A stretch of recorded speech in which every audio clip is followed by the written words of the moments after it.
सिर्फ एक ही मकसद होता है कि हमको विकास करना है, देश को विकसित बनाना है, देश को आत्मनिर्भर बनाना है। भाजपा कार्यालय गोड्डा में बुलंदशहर के सांसद डॉक्टर भोला सिंह ने शनिवार 5 बजे किया प्रेस कॉन्फ्रेंस।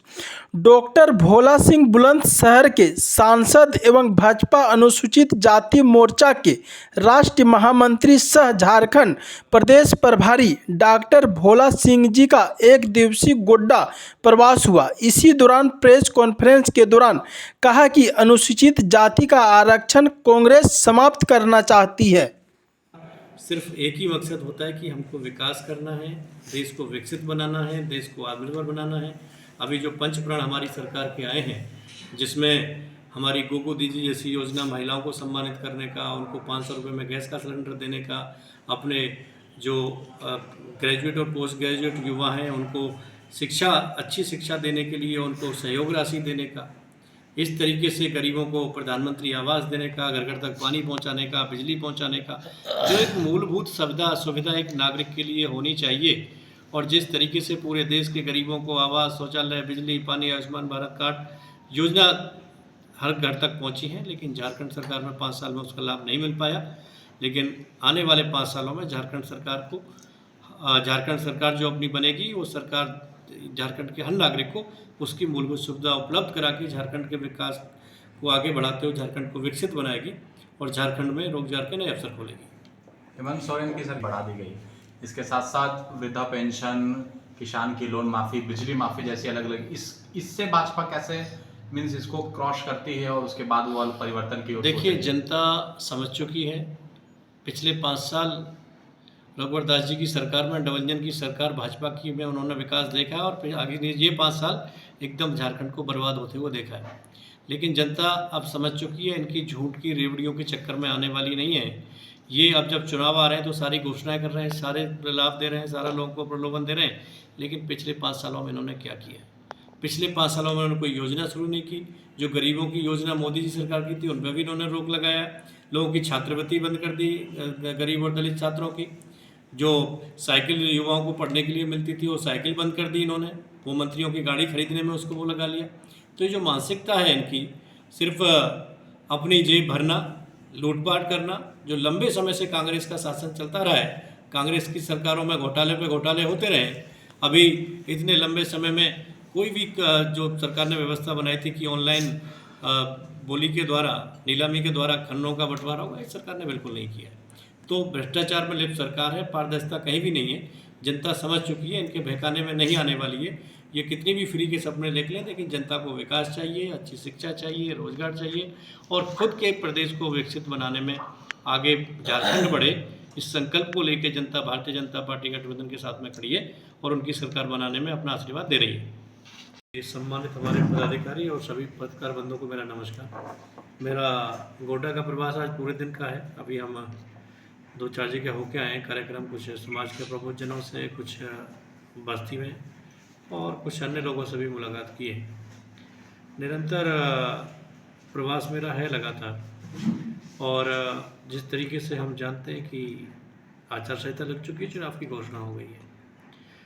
पहले अभी 2024 के चुनाव में हमने देखा कि झारखंड मुक्ति मोर्चा और कांग्रेस की जो सरकार, जो इनका गठबंधन है, इसने 2024 के चुनाव में अनुसूचित जनजाति वर्ग के भाई और बहनों को गुमराह करने का काम किया कि आरक्षण समाप्त हो जाएगा, मोदी जी आएंगे तो संविधान खतरे में है।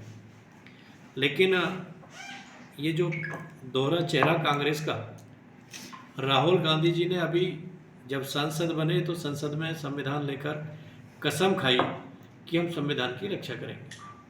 लेकिन उसके तुरंत बाद संसद सत्र समाप्त हुआ और उनका दौरा अमेरिका में हुआ।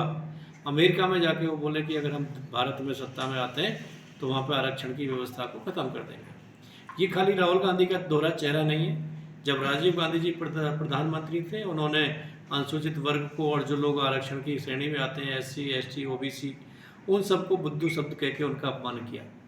इंदिरा गांधी जी ने काफ़ी समय OBC आयोग की रिपोर्ट को, संविधान जो आरक्षण को मिलना था उसको रोक के रखा। नेहरू जी ने उस पर रोक लगा के रखी।